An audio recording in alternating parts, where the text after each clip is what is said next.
आपकी पाठ्य पुस्तक क्षितिज में कविवर निराला जी की जो दूसरी रचना शामिल है उसका शीर्षक है अट नहीं रही। इस कविता में कवि ने फागुन की प्राकृतिक सुषमा का जिक्र किया है। फागुन में प्रकृति किस तरीके से अपने आप को सजाती है, किस तरीके से अपने आप को संवारती है, प्राकृतिक किन नए परिधानों में नजर आती है।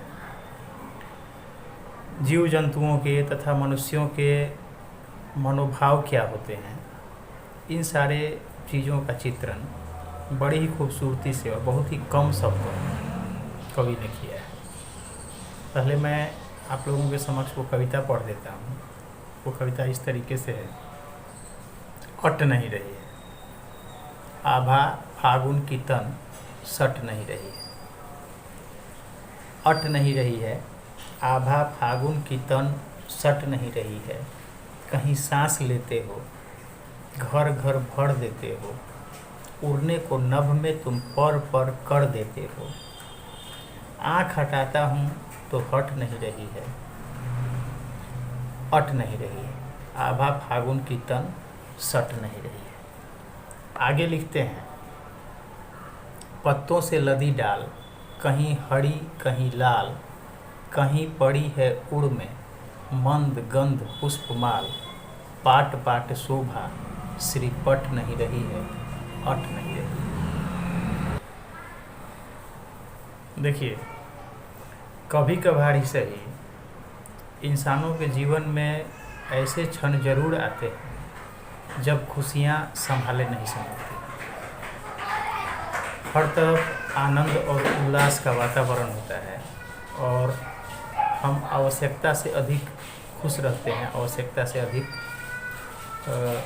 उल्लासित नजर आते हैं। ऐसा ही माहौल बनता है फागुन के महीने में, जब हम जिधर भी नज़र दौड़ाते हैं उधर के प्राकृतिक परिदृश्य हमको अपनी तरफ आकर्षित किए बिना नहीं रहते। दूसरी तरफ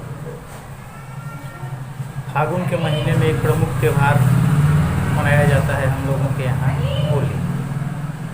एक चीज़ और, हमारे पूरे भारतवर्ष में जितने भी त्यौहार मनाए जाते हैं, यदि हम गहराई से उन पर नज़र डालते हैं तो दो बातें हमारे सामने आती हैं। वो त्यौहार या तो फसल की कटाई के समय मनाए जाते हैं या फसल की बुआई के समय मनाए जाते हैं। पोंगल, बिहू, ओणम इत्यादि त्यौहार भी फसलों से जुड़े हुए हैं। इसी तरीके से होली भी है।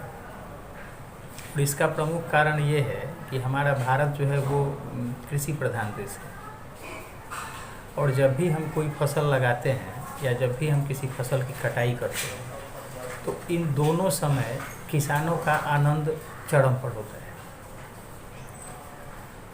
तो गेहूं की फसल फागुन के महीने में कट के घर में आई रहती है।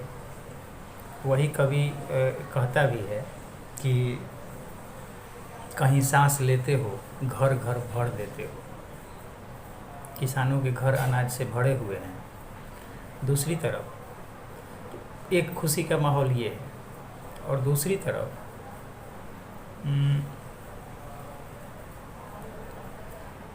पूरी प्रकृति में हम जिधर भी नज़र दौड़ाते हैं तो कहीं पत्तों से लदी डाल, कहीं हरी कहीं लाल, कहीं वृक्षों के पत्ते झड़ रहे हैं, कहीं उस पर अभी अभी निकल रहे हैं, कहीं पत्तों का रंग हरा है, कहीं लाल है, कहीं पीला है, कहीं पड़ी है उड़ में मंद गंध पुष्पमाल। बसंत का मौसम भी इसी समय होता है, तो चारों तरफ प्रकृति में फूल खिले रहते हैं। उन्हीं खिले हुए फूलों को कवि कर रहा है, कहीं पड़ी है उड़ में मंद गंध पुष्पमाल। प्रकृति का हृदय, प्रकृति के गले में फूल खिले हुए हैं, रंग बिरंगे फूल चारों तरफ नज़र आते हैं, और पाट पाट शोभा श्रीपट नहीं रही है। ये शोभा जो है, ये जो प्राकृतिक सुषमा है, ये आँखों में नहीं समा पा रही है। कहने का मतलब ये है कि इतनी अधिक खूबसूरती है, इतनी अधिक सुंदरता है कि कवि ने लिखा भी है कि आँख हटाता हूँ तो हट नहीं रही है। हम जिधर नज़र दौड़ाते हैं, जिधर भी हमारी दृष्टि जाती है, हमको उधर ही देखते रहने को मन करता है। हमको लगता है कि हम इसको और नहीं करें।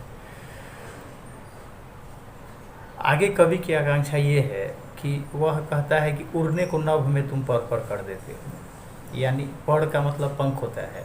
तो फागुन के महीने में प्रकृति इतनी अधिक खूबसूरत है, इतनी अधिक मनमोहक है, इतने अच्छे अच्छे दृश्य हैं कि जहाँ तक हमारी नज़रें जा पा रही हैं, जहाँ तक हम देख पा रहे हैं, वहाँ तक तो देख ही रहे हैं। लेकिन ऐसी इच्छा होती है कि आगे का दृश्य हो सकता है कि इससे भी अधिक सुंदर हो। और यही कारण है कि कवि की ये इच्छा होती है कि यदि पंख होते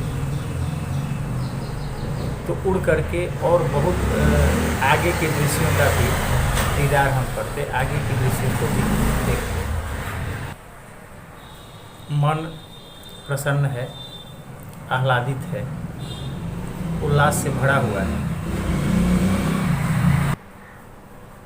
और यह आनंद, यह उल्लास प्राकृतिक दृश्यों को देख करके अब इस आधुनिक ज़माने में, आधुनिकता के इस दौर में हम खुद को चाहे जैसे सजा ले संवार लें, अपने घर को चाहे जैसे सजा लें संवार लें, लेकिन ये बनावटी चीज़ें हमें उतनी खुशियाँ नहीं दे पाती जितनी कि वास्तविक खुशी जो हमें प्रकृति देती है, वह ये इन बनावटी चीज़ों से हमें नहीं मिलती। प्रकृति जब आनंद में होती है, उल्लास में होती है, प्रकृति जब अपने आप को सजाती है, संवारती है, तो हमारे चारों तरफ इस तरीके के परिदृश्य उपस्थित करती है कि स्वतः हमारा मन खुशियों से भर उठता है।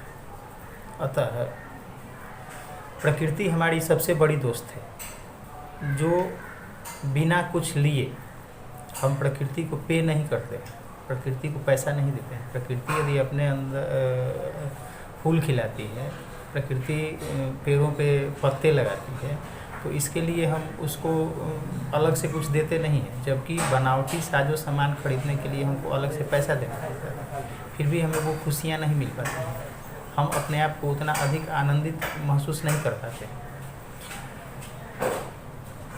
कैलेंडर में पहाड़ के दृश्य देख करके और वास्तविक पहाड़ को देख करके आप अंदाज़ा लगा लीजिए कि किस में हमको अधिक खुशी मिलती है। तो इस तरीके से प्रकृति हमारी सबसे अच्छी दोस्त है और हमको प्रकृति के नज़दीक रहना चाहिए, प्रकृति के साथ होना चाहिए। यह संदेश भी इस कविता में कहीं ना कहीं छिपा हुआ है।